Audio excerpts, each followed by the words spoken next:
Have you ever noticed that the biggest fears are the ones that seem to grow the more we avoid them? Well, what if it was true that the secret to conquering anxiety isn't running away from what scares us, but actually running straight towards it? Today, the focus is on one of the most counterintuitive yet powerful treatments in mental health, exposure therapy, otherwise known as ERP.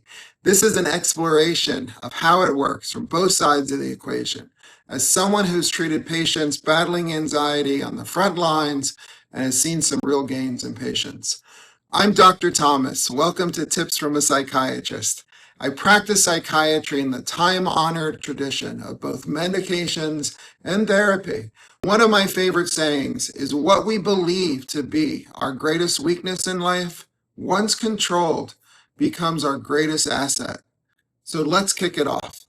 Picture this scenario. Every time someone thinks about going outside, maybe to the store or a crowded place with others, the heart races, the palms sweat. It feels like one is going to die. Sound familiar? This is the reality for millions of dealing with anxiety disorders. But here's the fascinating part about the human brain. It's designed to keep us safe, but sometimes that protective mechanism goes haywire. Let me explain what's happening in the brain when anxiety takes control. The amygdala, this almond-shaped deep structure in the brain, acts like a smoke detector. When it senses danger, real or imagined, it triggers the flight or fight response. The body floods with stress hormones, breathing becomes shallow, and muscles tense up. This system worked perfectly when our ancestors faced predators. Maybe it was the lion, the bear, the dinosaur. But in modern life, it's often fires when there's no real threat. The problem with avoiding that makes one anxious is that the brain never gets the chance to learn that the situation is actually safe. Every time one decides not to go out, the brain says, "Good choice. That place is definitely dangerous." This avoidance reinforces the fear, creates a vicious circle that gets stronger over time. This is where exposure therapy becomes revolutionary. Instead of avoiding the feared situation, one is gradually and systematically exposed to it in a controlled, safe environment. The goal isn't to eliminate fear entirely, because some fear is healthy and protective. The goal is to reduce the fear to a manageable level where it does not control one's life. Let me walk you through how actually this works in practice. It starts with what's called a fear hierarchy. Each rung represents a different level of anxiety-provoking situations. At the bottom rung might be looking at pictures of the feared object or the situation.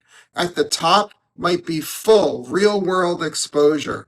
The key is starting small and building up gradually.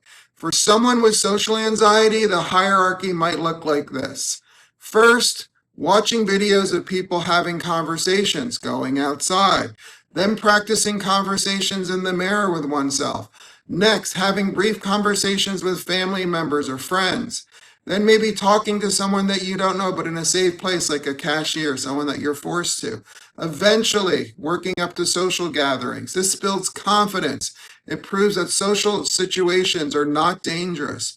And the magic happens through a process called habituation. When one stays in anxiety-provoking situations long enough, the nervous system naturally calms down. The brain realizes that nothing bad is actually happening, and the anxiety response diminishes. It's like jumping into a cold pool, right? At first, it's shocking and uncomfortable, but after a few minutes, the body adjusts. It doesn't feel so bad anymore. So here's the crucial part that many miss.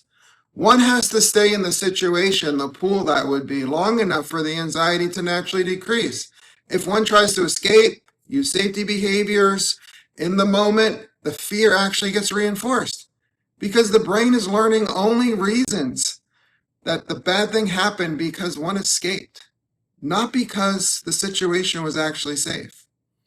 So for example, a patient who has severe phobia of elevators, the process can start with having them look at pictures of elevators, then for them to hit the button on the elevator, then to kind of like walk into the elevator, breathing controlled, then eventually riding one floor up, and then maybe 2 floors, and so on and so on. Eventually, they could take elevators regularly. The brain learns that elevators are safe, and they get reinforced with positive reinforcement. And the trick is where the doctor's help is useful, working as a team to reinforce encouragement. One of the most important aspects of exposure therapy is the concept of response prevention. This means resisting the urge to engage in safety behaviors or compulsions that temporarily reduce anxiety, but ultimately maintain the fear. If someone has contamination OCD, exposure might be touching the doorknob without giving into washing the hands. The anxiety spikes initially. The discomfort is there, and they learn to sit with it because nothing catastrophic is happening. It's not about traumatizing oneself. It's not getting all these worse feelings all at once. It's called flooding, and it's counterproductive and harmful. Effective exposure therapy is very systematic with proper support and guidance. Second, exposure therapy doesn't work to making one numb to fear. Instead, they develop a realistic assessment of risk, and they build on confidence and to handle these uncontrollable situations. One learns that anxiety, remember that spike, is just temporary and can be managed and not dangerous or unbearable. The research supporting the evidence is incredibly robust. Studies show that ERP is one of the most effective treatments for anxiety disorders, with success rates exceeding 70 to 80%. It works for general anxiety, panic disorder, social anxiety, obsessive compulsive disorder, and specific phobias. What makes it particularly powerful is that the benefits tend to be long-lasting because new information has been learned at a deep experiential level. The key is they didn't just talk about their fears or analyze them intellectually. They faced them head on in a structured, supportive way, perhaps with their doctor and with their team. So the exposure therapy isn't just in a psychiatrist's office or a therapist. There's principles that one can apply to daily life, gradually expand their comfort zone. And this is with professional assistance. Start by identifying those things that create anxiety, things that are very minor. Maybe it's a phone call that you've been wanting to do, but have been too busy. Remind oneself that anxiety is uncomfortable and not dangerous. Practice some deep breathing or grounding techniques that can be used if needed. Set a realistic goal on how long to stay in the situation before the natural decrease of anxiety will happen. And then resist the urge to use safety behaviors unless only in danger. The physical sensations of anxiety, without judging them good or bad, should be appreciated. They're just sensations and they will pass. Pay attention to what actually happens versus the anxious mind who's anticipating what will be happening. Reflect on the experience, what was learned, what anxiety level changed over time, what evidence gathered that contradicts anxious predictions. This reflection helps consolidate the learning and makes it easier to face similar situations in the future. Setbacks are normal and expected. Anxiety doesn't disappear overnight. There will be days when it feels stronger than others. The goal isn't perfection, but progress. Each time these patients face fear, instead of avoiding it, the brain is being rewired and resilience is being built. One final thought. While self-directed exposure can be helpful for mild anxiety situations, all anxiety disorders or trauma-related conditions should be always treated with professional guidance. A qualified psychiatrist or therapist can help design an appropriate exposure plan, provide support during difficult moments, and ensure safety throughout the process. The journey of overcoming anxiety through exposure therapy requires courage, patience, and persistence.